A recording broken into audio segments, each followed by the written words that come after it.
Naniniwala si Sexy Mega na hindi lang dapat pera ang tinitipid. Dapat pati ang pasensya din.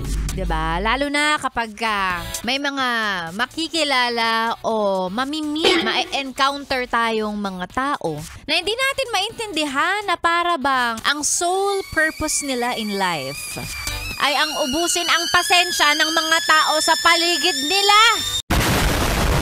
Yung mga hindi mo maintindihan kung ano ba be, nag-e-exist ka ba para ubusin yung pasensya namin?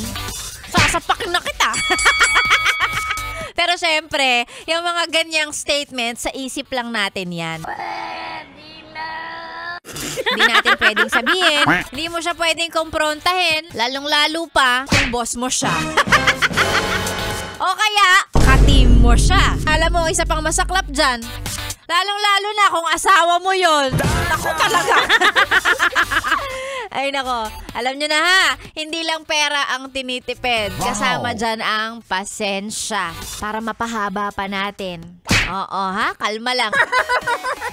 Napayes ka ba sa napanood mo, yes friend? Alam mo na ang gagawin mo ha. Hit like and subscribe. And click the notification bell para ma-update ka namin. Kung gusto mo, mag-comment ka pa. Hindi ka namin iisnabin. Go yes friend!